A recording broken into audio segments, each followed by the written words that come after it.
Welcome to V3 news లక్ష్యం సమాజహితం. నేను మీ సాయిసిద్ధం. ముందుగా హెడ్లైన్స్ చూద్దాం.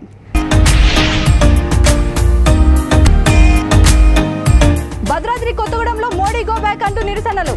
సిపిఐ రాష్ట్ర కార్యదర్శి కూనంనేని సాంబశివరావు ఆధ్వర్యంలో నాయకులు బైఠాయింపు.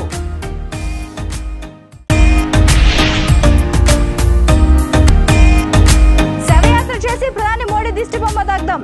పెద్దపల్లి జిల్లా ఖమ్మాన్పూర్లో కాంగ్రెస్ శ్రేణుల నిరసనలు.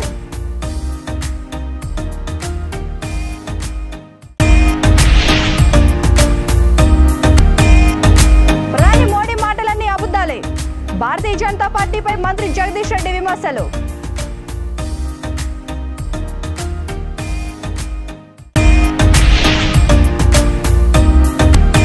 ఫలక్నుమా ఎక్స్ప్రెస్ బోగీలను పరిశీలించిన అధికారులు. బీబీనగర్ రైల్వే స్టేషన్లో తనిఖీ చేసిన 40 మంది బృందం.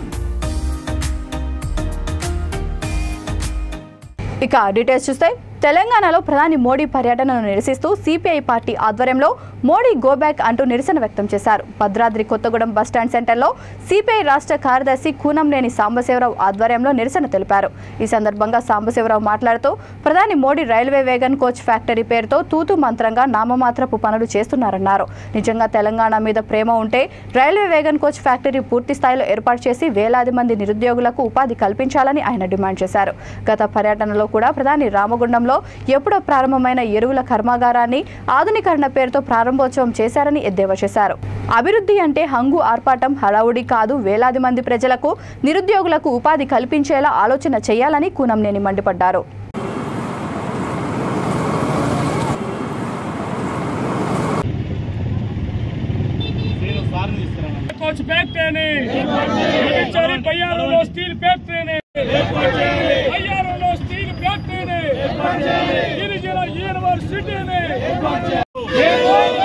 విభజన హామీలు నెరవేర్చని నరేంద్ర మోడీకి తెలంగాణలో పర్యటించే నైతిక హక్కు వర్ధిల్లాలి. భారత కమ్యూనిస్ట్ పార్టీ ఏర్పాటు చేయాలి. కాజీపేటలో రైల్వే కోచ్ ఫ్యాక్టరీ ఏర్పాటు పట్ల నిర్లక్ష్యం వహిస్తున్న నరేంద్ర మోడీ, ప్రధానమంత్రి నరేంద్ర మోడీ, గో బ్యాక్ నరేంద్ర మోడీ.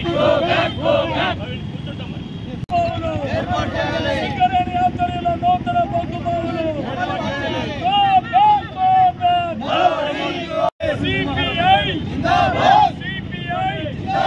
విభజన హామీ హోదా విడుదల చేయాలి. నిన్న వరంగల్లో సంస్థలతో పాటుగా అరెస్ట్ చేసిన వరంగల్లో రాష్ట్ర కార్యదర్శి కూనంనేని గారితో పాటుగా అరెస్ట్ చేసిన అక్కెళ్లపల్లి శ్రీనివాస్ ప్రజా తెలంగాణ అభివృద్ధి పట్ల వివక్ష చూపిస్తున్న నరేంద్ర మోడీ, తెలంగాణ సాగునీటి ప్రాజెక్టులకు జాతీయ హోదాని ఓ బ్యాక్ నరేంద్ర మోడీ. జిందాబాద్ జిందాబాద్ జిందాబాద్ జిందాబాద్.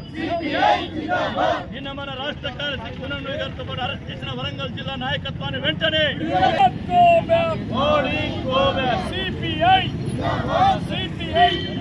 సభ చేస్తున్న గ్రామ పంచాయతీ సిబ్బంది సమస్యలను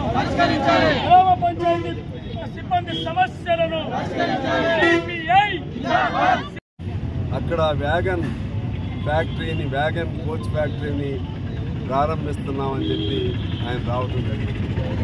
కోచ్ ఫ్యాక్టరీ వేరు, వ్యాగన్ పీరియాడికల్ మెయింటెనెన్స్ యూనిట్ పేరుతో ఆయన ప్రారంభించడానికి వస్తున్నారు. కోచ్ ఫ్యాక్టరీ అయితేనేమో 20,000 కోట్లు ఉంటుంది, ఇది 520 కోట్లే వాళ్ళ అధికారులు చేసిన లెక్క. అదేవిధంగా 1200 మందికి ఉపాధి కల్పించబడుతుంది. అది కూడా వ్యాగన్స్ కూడా సెకండ్ ఫేజ్లో ప్రారంభం అవుతాయి. ఏదున్నా సరే అత్యల్ప పెట్టుబడి, అతి తక్కువ సంఖ్యలో కార్మికులు, ఇది కాదు మనం కోరుకున్నది ఏంటంటే coach factory, exclusively coach factory. ఆ కోచ్ ఫ్యాక్టరీని తప్పుదారి పట్టించే పద్ధతుల్లో సాక్షాత్ ప్రధానమంత్రి గారే ఆ విధంగా ఆ దుర్మార్గపూరితమైనటువంటి పద్ధతుల్లో, మభ్య పెట్టే పద్ధతుల్లో రావటం మేము నిరసిస్తున్నాం. గత పర్యాయం కూడా అప్పటికే నడుస్తున్నటువంటి ఎరువుల కర్మాగారాన్ని ప్రారంభించడానికి ఆయన వచ్చాడు. గత పర్యాయం కూడా రామగుండం, అది నడుస్తున్న కర్మాగారం అన్నా దానికి మళ్ళీ ప్రారంభోత్సవంలా చేసేటట్టు. ఇప్పుడు కూడా ఈ మన periodical wagon periodical overhauling unit దాని పేరు, ఆల్రెడీ నడుస్తూ ఉంది.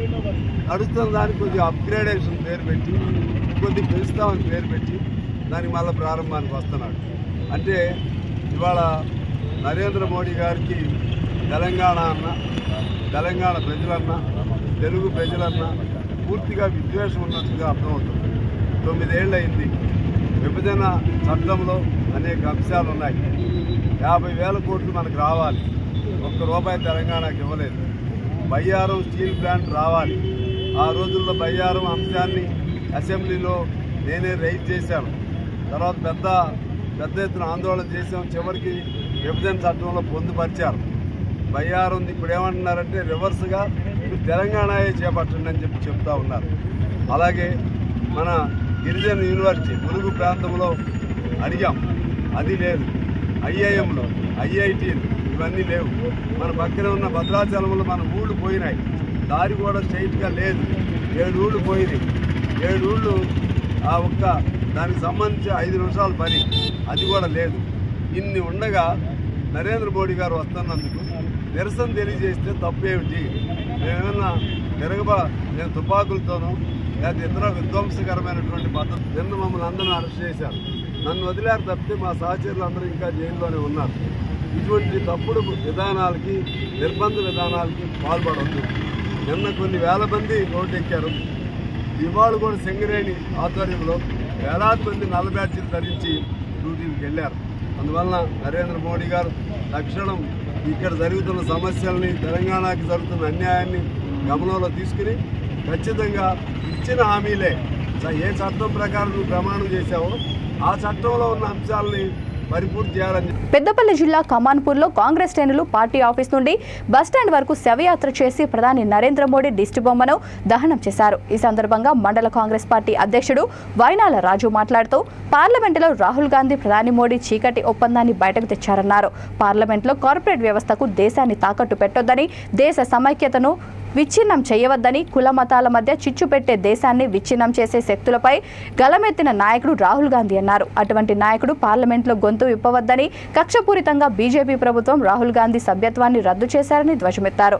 రాహుల్ గాంధీని 6 సంవత్సరాలు ఎన్నికల్లో పోటీ చేయకుండా వారిపై ఏకగ్రీవ తీర్మానం చేసి పార్లమెంటులో బిల్లు పెట్టించారని తెలిపారు. గుజరాత్ హైకోర్టు ఇచ్చిన తీర్పు వెనుక మాఫియా శక్తి, కార్పొరేట్ శక్తులు ఉన్నాయని ఆయన తీవ్ర ఆరోపణలు చేశారు.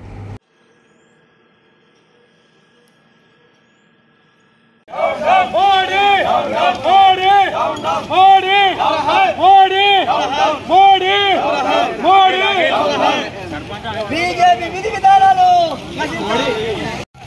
కాంగ్రెస్ పార్టీ జిందాబాద్.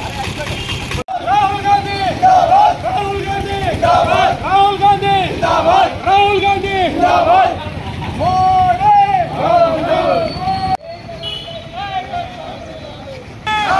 మోడీ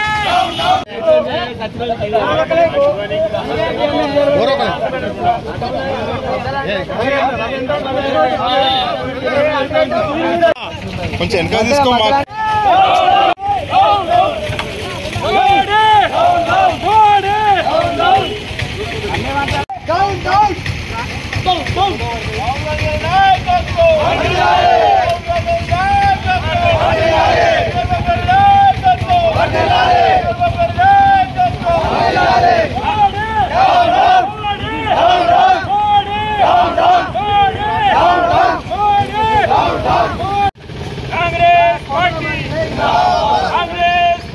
ప్రధాని హోదాలో మోడీ అన్ని అబద్ధాలే మాట్లాడుతున్నాడని మంత్రి జగదీష్ రెడ్డి విమర్శించారు. రాహుల్ గాంధీ పెద్ద దద్దమ్మ, రాహుల్ మోడీ ఇద్దరు దొంగలే, దేశం నాశనానికి కారకులు వీరే అని ఆయన అన్నారు. అవినీతికి రారాజులు బీజేపీ, కాంగ్రెస్ పార్టీలని, ప్రజల మధ్య చిచ్చు పెట్టడం, ప్రభుత్వాలను కూల్చడమే బీజేపీ సర్కార్ పని అని మంత్రి ఆరోపించారు. తెలంగాణ ప్రజలు చైతన్యవంతులని, బీజేపీ, కాంగ్రెస్ పార్టీలకు స్థానం ఇవ్వరని, బీజేపీ దుర్మార్గపు పాలనకు కేసీఆర్ చరమగీతం పాడబోతున్నారని మంత్రి జగదీష్ రెడ్డి తీవ్ర విమర్శలు చేశారు. నీ పారదర్శకత్వం బయటపడుతుంది. ఎందుకు ఎలక్ట్రల్ బాండ్స్ బయటికి చెప్పడం లేదు? నీకు ఇచ్చిన ₹1,000 కోట్ల ఎవడిచ్చిండు, ఏ దొంగ ఇచ్చిండు ఎందుకు చెప్పడం లేదు? ప్రధానమంత్రి సహాయ నిధికి ఎవరిచ్చిండో తెలుసుకునే హక్కు ఈ దేశ ప్రజలకు ఉంది. ఎందుకు చెప్పడం లేదు? ప్రధానమంత్రి సహాయ నిధిలో రహస్యమేముంది? ఏమైనా దేశ రక్షణకు సంబంధించిన విషయమా? అది ఏమైనా బార్డర్లో పెట్టి వచ్చినావా? మూట తీసుకపోయి ఎందుకు చెప్పావు? గురువింద గింజ నీతి నీ మాటల్లో కనబడుతుంది. కేసీఆర్ గురించి మాట్లాడే హక్కు నీకు లేదు, అర్హత కూడా నీకు లేదు. కేసీఆర్ ఎంత పారదర్శకంగా ఉన్నాడో 3 ఏళ్ల నీ వేట కుక్కల వైఫల్యమే చెప్తా ఉంది.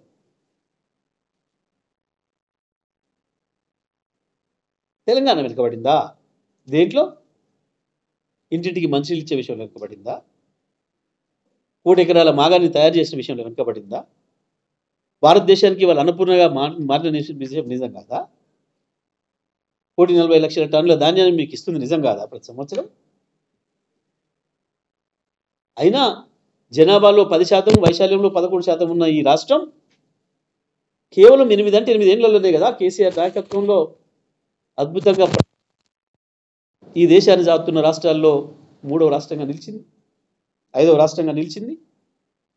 ఈ దేశ ఆర్థిక వ్యవస్థకు చేయూతలు అందిస్తున్న దాంట్లో 5వ రాష్ట్రంగా నిలిచింది. ఇది అబద్ధమా? నీ మంత్రులే కదా కేంద్రంలో ఇష్టం ఉన్నా లేకున్నా ప్రకటించాల్సిన దుస్థితిలో ఉన్నారు. గ్రామీణ వికాసం తెలంగాణలో ఉందా, నీ గుజరాత్లో ఉందా? ఎందుకో రాలేదు. నీ కేంద్రమే స్వయంగా ఇచ్చిన అవార్డులలో 20 ఇస్తే 1 నుంచి 19 ఎందుకు తెలంగాణకే వచ్చినాయి? నువ్వు గ్రామ పంచాయతీలనే బాగు చేసేది నిజమైతే నీకు గుజరాత్ ప్రజల మీద ప్రేమ లేదన్నట్ట? నువ్వు ఇచ్చిన పైసలతో ఎందుకు గుజరాత్లో బాగుపడలేదు గ్రామాలు? భారతదేశం మొత్తానికి ఇస్తే ఒక తెలంగాణలోనే ఎందుకు అవార్డులు వచ్చినాయి? మిగతా రాష్ట్రాల్లో లేని అవార్డులు తెలంగాణలో వస్తున్నాయి అంటే అక్కడ లేనిది కేసీఆర్, ఇక్కడ ఉన్నది కేసీఆర్ మాత్రమే కాబట్టి. కేసీఆర్ వల్ల ఏం జరుగుతుందో ఈ రాష్ట్ర ప్రజలకు బాగా తెలుసు. ఇవాళ వీళ్ళ జీవితాల్లో, తెలంగాణ ప్రజల జీవితాల్లో వచ్చిన వెలుగుకు ప్రతి అక్షరం కారణం, ప్రతి క్షణానికి కారణం కేసీఆర్ అనే సంగతి కూడా ఈ రాష్ట్ర ప్రజలకు తెలుసు. ప్రధానమంత్రి హోదాలో మాట్లాడకూడని అబద్ధాలు మాట్లాడి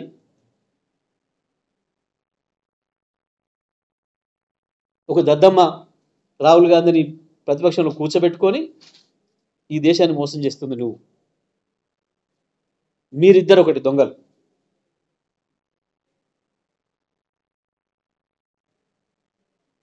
ఇది దేశ ప్రజలకు అందరికీ అర్థమైపోయింది.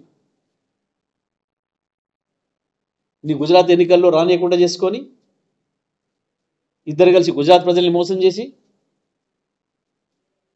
అదే పద్ధతుల్లో మొత్తం దేశ ప్రజల్ని మోసం చేస్తూ ఈ దేశాన్ని నాశనం చేసిన కారకులు మీరిద్దరు, కాంగ్రెస్ బీజేపీ.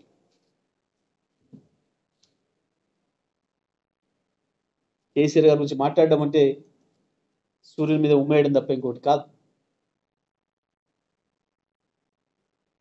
మాట్లాడి ఈ విషయాలపైన.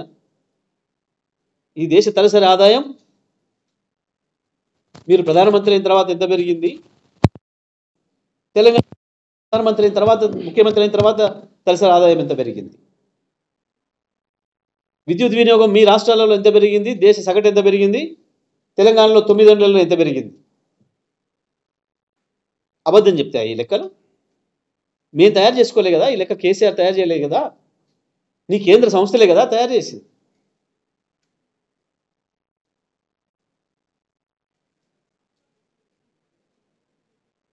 అవినీతి చక్రవర్తులు మీరు, అవినీతికి రాజు కాంగ్రెస్ అయితే అవినీతికి రారాజులు మీరు. ఇవాళ బీజేపీ నాయకులు ఈ దేశాన్ని చీకట్లోకి పంపిస్తూ ఏం చేస్తుంది బీజేపీ? ఈ దేశానికి 9 ఏళ్లుగా మీ పార్టీ పరిపాలన ఏం చేసింది? 2 పనులు చేసింది. ఒకటి, ప్రజల మధ్యన చిచ్చు పెట్టి మంటలు పెట్టడం. 2, ప్రభుత్వాలని కూలగొట్టడం, దుర్మార్గంగా రాక్షసులాగా మింగేయటం తప్ప నీ బీజేపీ పార్టీ ప్రభుత్వం, నీ నాయకత్వంలో ఉన్న ప్రభుత్వం 9 ఏళ్లుగా ఈ దేశానికి ఇచ్చిన వరాలు 2. మతాల మంటలు, ప్రతిపక్ష పార్టీ ప్రభుత్వాల మింగేయటాలు. ఇంతకు మించి ఈ దేశానికి నువ్వేమి ఇవ్వలేదనే సంగతి దేశ ప్రజలకు అర్థమైంది. తెలంగాణ ప్రజలకు ఎప్పుడో తెలుసు మీ సంగతి. చైతన్యవంతమైన సమాజం కాబట్టి తెలంగాణ సమాజం మీలాంటి వాళ్ళకి ఈ రాష్ట్రంలో అడుగుపెట్టే అవకాశం ఇవ్వలేదు, ఇప్పుడు కూడా ఇవ్వరు. తెలంగాణ ప్రజలు తప్పకుండా చైతన్యవంతులే. అన్యాయానికి, అక్రమానికి, దుర్మార్గాలకి వ్యతిరేకంగా నిలబడడంలో తెలంగాణ సమాజం ఎప్పుడైనా ముందుంది, ఇప్పుడు కూడా అట్లే ఉంటుంది. తప్పకుండా కేసీఆర్ గారి నాయకత్వంలో ఈ దేశంలోనే మీ దుర్మార్గాల నుంచి ప్రజలకు విముక్తి కల్పిస్తుంది, అందులో సందేహం ఏం లేదు. ఇవాళ మీ మాటల్లోనే, మీ అక్కసులోనే అది బయటపడింది. కేసీఆర్ పరిపాలన వైభవం, కేసీఆర్ పరిపాలన అందిస్తున్న ఫలితాల పరిమళాలు చుట్టూ రాష్ట్రాలను దాటి ఢిల్లీకి వస్తున్నాయనే అక్కసు మోడీ మాటల్లో కనపడింది తప్ప అంతకు మించి మోడీ మాటల్లో ఏమీ కూడా లేదు. యాదాద్రి భువనగిరి జిల్లా బీబీనగర్ రైల్వే స్టేషన్లో కాలిపోయిన బోగీలను అధికారుల బృందం పరిశీలించింది. ఫలక్నుమా ఘటనపై అధికారులు రెండో రోజు దర్యాప్తు కొనసాగించారు. 40 మంది అధికారుల బృందం బోగీలను క్షుణ్ణంగా తనిఖీ చేశారు. ఢిల్లీ నుండి కూడా కొందరు అధికారులు వచ్చారు. తనిఖీ చేసి ప్రమాదం ఏ విధంగా జరిగిందో వివరాలను సేకరిస్తారు. బోగీ లోపల కాలిపోయిన ప్రాంతాల్లో అక్కడక్కడ కొన్ని బంగారు ఆభరణాలను కూడా వారు గుర్తించారు. ప్రయాణికులకు అందించే క్రమంలో ఉపయోగపడుతుందని వారు తెలిపారు.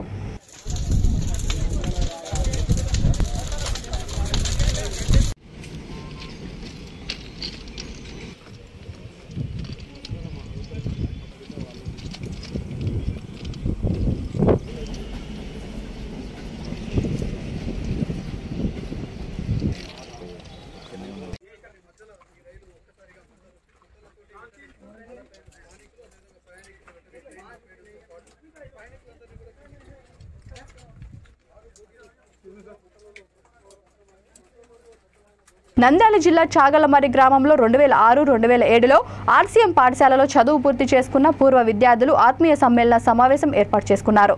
ఆ పాఠశాలలో విద్యాబోధన నేర్పిన గురువులు ఆర్సీఎం చర్చి ఫాదర్ ప్రకాష్, పాఠశాల ప్రధానోపాధ్యాయులు భాస్కర్ రెడ్డి, సునీల్, షేక్ షా, కృష్ణయ్య, గౌస్ ఇలా ప్రతి ఒక్క గురువును పిలుచుకొని ఆత్మీయంగా పలకరించుకున్నారు. ప్రతి గురువు ఆధారంలో వారు చెప్పిన చదువులను గుర్తు చేసుకుంటూ విద్యార్థులకు మరోసారి వారి మాటల్లో వివరిస్తూ వచ్చారు. దాదాపు 100 మంది పూర్వ విద్యార్థులు హాజరయ్యారు. హెచ్ఎం భాస్కర్ రెడ్డి మాట్లాడుతూ ఆర్సీఎం పాఠశాలలో చదువుకున్న విద్యార్థులందరూ ఉన్నత స్థానంలో ఉన్నారని, మంచి మంచి కంపెనీల్లో జాబ్లు చేస్తున్నారన్నారు. ఇలాగే ఇంకా ఎన్నో ఉన్నతంగా తమ జీవితాలు తీర్చిదిద్దుకోవాలని ఆయన కోరారు. వారికి సహాయాన్ని అందించడానికి ఈ ప్రత్యేకమైనటువంటి పర్పస్ అని వారు తెలియజేశారు. నిజంగా ఇది గొప్ప అవకాశం కూడా మనం అనుకోవాలి. మరి ముఖ్యంగా ప్రియ పూర్వ విద్యార్థులు అందరూ కూడా కృతజ్ఞతలు తెలుపుతూ మీకు దేవుడిచ్చినటువంటి మీ యొక్క స్తోమతను బట్టి, మరి దేవుడిచ్చినటువంటి అనుగ్రహాన్ని బట్టి ప్రత్యేకంగా మీరు కొంతమంది ఎంతో ఉన్నతమైనటువంటి స్థానాల్లో ఉన్నారు. ఇంకా కొంతమంది ఎన్నో రకాలుగా పనులు చేసుకుంటూ ఉన్నారు. కానీ ఇంకా మనలోనే మన యొక్క పూర్వ విద్యార్థులు అందరూ కూడా కొంతమంది వారి యొక్క స్థితిలో నుంచి పైకి రాలేకపోతున్నారు. అలాంటి వారికి మన యొక్క చేయుతను అందించి వారిని కూడా ముందుకు నడిపించడానికి మనం ఎంతో తోడ్పడాలని కూడా నా యొక్క ఉద్దేశం అని కూడా నేను తెలియజేస్తూ ఉన్నాను. ప్రత్యేకంగా మీ అందరూ కూడా నా కృతజ్ఞతలు, ధన్యవాదాలు.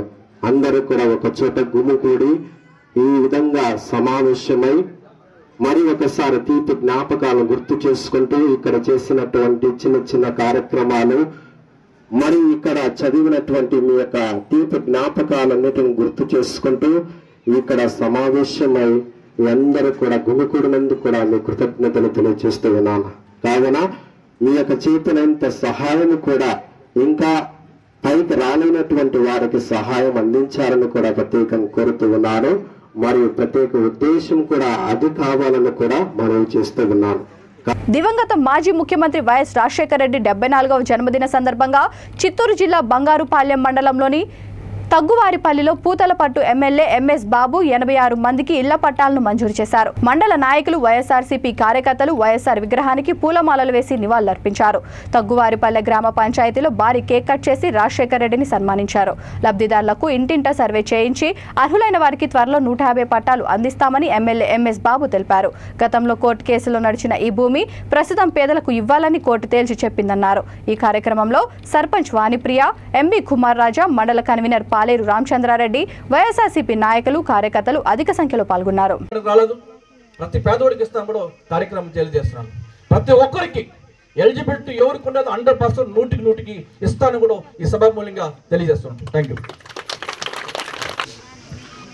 ఇప్పుడు మన ఎమ్మెల్యే గారు చెప్పినట్లు ఇప్పుడు ఇచ్చిన ఇండ్లు కాకుండా ఎవరిని ఎలిజిబుల్ ఉంటే గడపకు వచ్చినప్పుడు ఎమ్మెల్యేనే అక్కడ ఉంటారు, ఎంఆర్ఓ ఉంటారు, విఆర్ఓ అందరూ ఉంటారు. ఎలిజిబుల్ ఉండేవాళ్ళు తప్పకుండా ఇల్లు ఇచ్చేదానికి అక్కడనే ఎమ్మెల్యే గారు అంతా ఆర్డర్స్ పాస్ చేస్తారు. ఇప్పుడు ఎమ్మెల్యే గారి చేతుల మీదుగా ఒక 10 మందికి పట్టా ఇష్యూలు చేస్తారు. అందరూ తీసుకోవాల్సింది కోరుతున్నాం. కోరి కర్ణాకర్ రాజేశ్వరి రెడ్డప్ప.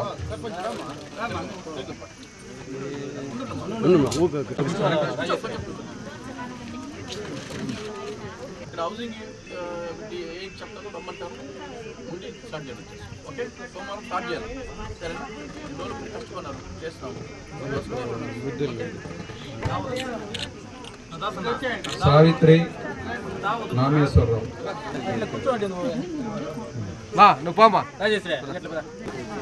లక్ష్మీ భాస్కర్. సిరిసిల్ల జిల్లా ముస్తాబాద్ ప్రభుత్వ ఉన్నత పాఠశాలలో 1987వ సంవత్సరం వరకు కలిసి చదువుకున్న తోటి మిత్రుడు మలక్పేటకు చెందిన సాదుపల్లి శ్రీనివాస్ గౌడ్ 22 రోజుల క్రితం గుండెపోటుతో మృతి చెందాడు. శ్రీనివాస్ మరణాన్ని జీర్ణించుకోలేని ఆయన తండ్రి లక్ష్మీనారాయణ 11 రోజుల క్రితం మరణించాడు. ఇంటికి పెద్ద దిక్కైన 2 మృతి చెందగా కుటుంబం రోడ్డున పడిపోయింది. శ్రీనివాస్ కు అంగవైకల్యం ఉన్న కుమారుడు అరవింద్, డిగ్రీ చదువుతున్న అర్చన కూతురు ఉన్నారు. సమాచారం అందుకున్న 1986, 87 బ్యాక్ పూర్వ విద్యార్థులు సమాచారం తెలుసుకుని వారికి తోచినంత సహాయాన్ని అందించారు.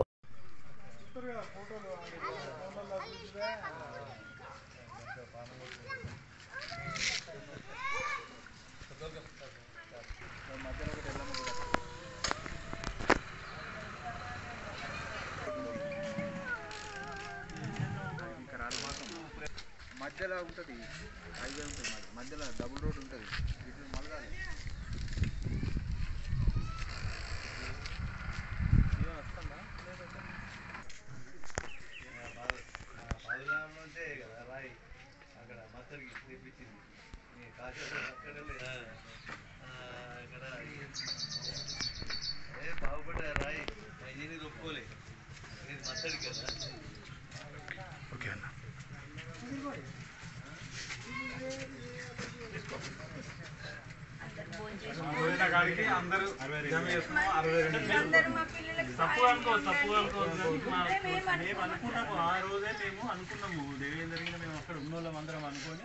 ఎంపీ అదాల ప్రభాకర్ రెడ్డివి పచ్చి అబద్దాలని నెల్లూరు రూరల్ ఎమ్మెల్యే కోటంరెడ్డి శ్రీధర్ రెడ్డి ఆరోపించారు.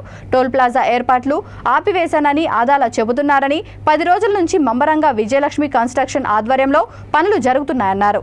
ఎంపీ అదాలకు కనీస అవగాహన కూడా ఉండడం లేదని, ఎంపీ స్థాయిలో ఉంటే కనీస సమాచారం లేకపోవడం సిగ్గుచేటని ఎమ్మెల్యే విమర్శించారు. టోల్ ప్లాజా ఏర్పాటు చేస్తుంటే పోరాటం చేయాల్సిన అవసరం లేదని అదాల మీడియాకు చెబుతున్నారు.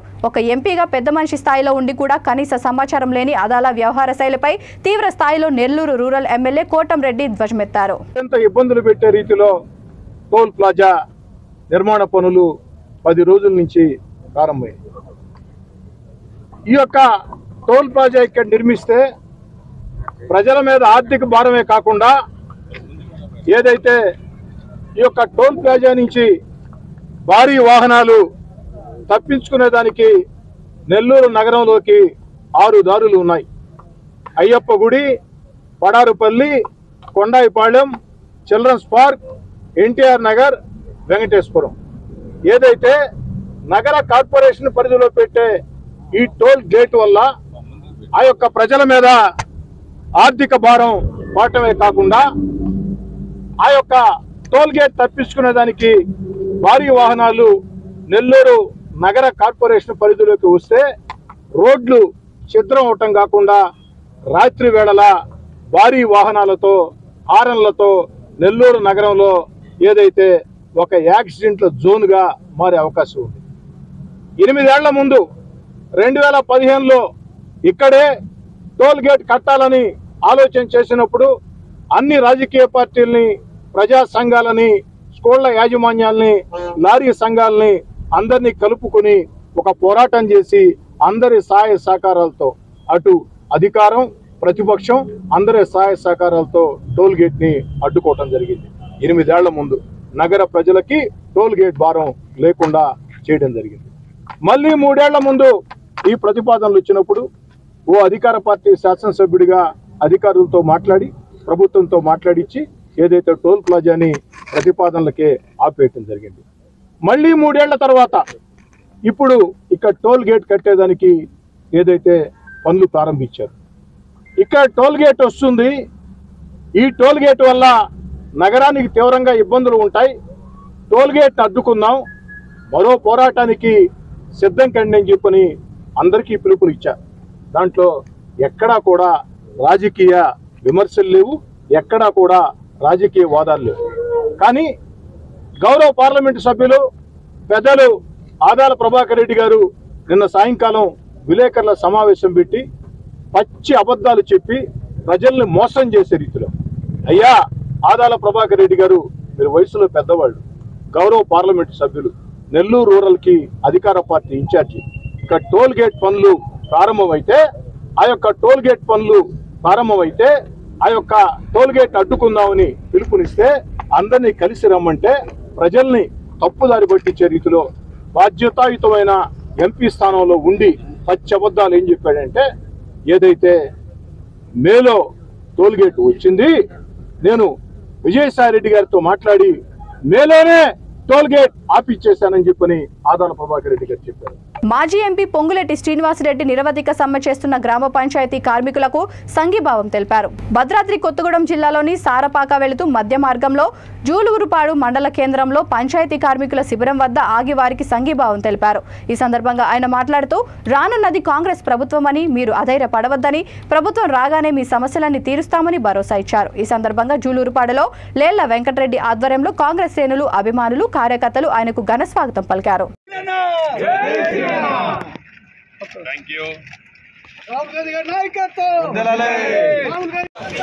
గ్రామ పంచాయతీ వర్కర్లకు ఉద్యోగ భద్రత, గ్రామ పంచాయతీ వర్కర్లకు ఉద్యోగ భద్రత, కార్మికుల ఐక్యత, గ్రామ పంచాయతీ కార్మికుల ఐక్యత, గ్రామ పంచాయతీ కార్మికుల ఐక్యత. పెద్దపల్లి జిల్లాలో కాంగ్రెస్ శ్రేణులు స్వర్గీయ డాక్టర్ వైఎస్ రాజశేఖర రెడ్డి జయంతి వేడుకలను ఘనంగా నిర్వహించారు. కమ్మాన్పూర్ మండల కాంగ్రెస్ పార్టీ అధ్యక్షులు వైనాల రాజు ఆధ్వర్యంలో జయంతిని మండల కేంద్రంలో ఘనంగా నిర్వహించారు. ఈ సందర్భంగా మండల కాంగ్రెస్ పార్టీ అధ్యక్షుడు వైనాల రాజు మాట్లాడుతూ రాజశేఖర రెడ్డి 2003 ఏప్రిల్ 9న మహాప్రజా ప్రస్థానం యాత్ర మొదలుపెట్టి చేవెళ్ల నుండి ఇచ్చాపురం వరకు పాదయాత్ర చేశారన్నారు. మండుటెండల్లో 1467 కిలోమీటర్ల దూరం ఉమ్మడి ఆంధ్రప్రదేశ్ రాష్ట్ర పరిస్థితులను చుట్టి వచ్చారని తెలిపారు. ప్రజలతో మమేకమై వారి కష్టాలనే ప్రజా మేనిఫెస్టోగా పెట్టి అధికారంలోకి రాగానే మొదటి సంతకంతో ఉచిత విద్యుత్ని అందించిన ఘనత రాజశేఖర రెడ్డిదే అన్నారు.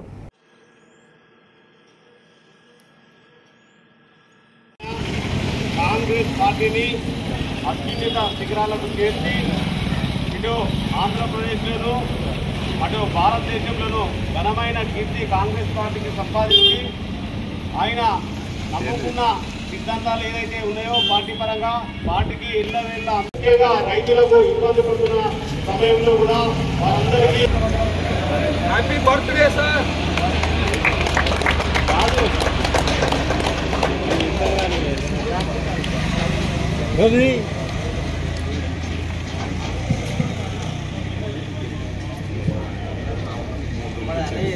శేఖర్ భాయ్ ఒక్కసారి కొద్దిగా ఇటు అందరు ఉండరు కానీ ఒక్కరు పట్టుకొని ఉండరు.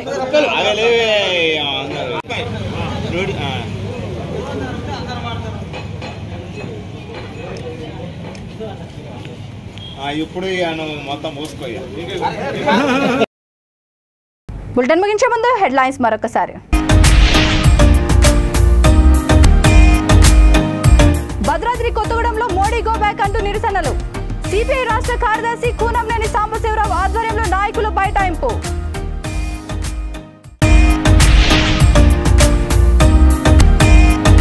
శవయాత్ర చేసి ప్రధాని మోడీ దిష్టిబొమ్మ దగ్ధం. పెద్దపల్లి జిల్లా ఖమ్మాన్పూర్లో కాంగ్రెస్ శ్రేణుల నిరసనలు.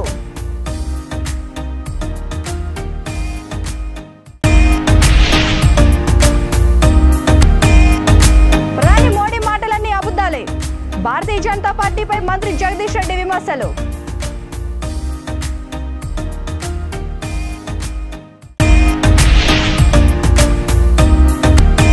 ఫలక్నుమా ఎక్స్ప్రెస్ బోగీలను పరిశీలించిన అధికారులు. బీబీనగర్ రైల్వే స్టేషన్లో తనిఖీ చేసిన 40 మంది బృందం. ఈ బులెటిన్ ఇంతటితో సమాప్తం. మరొక బులెటిన్తో మళ్ళీ కలుద్దాం. అంతవరకు చూస్తూనే ఉండండి V3 న్యూస్. లక్ష్యం సమాజితం.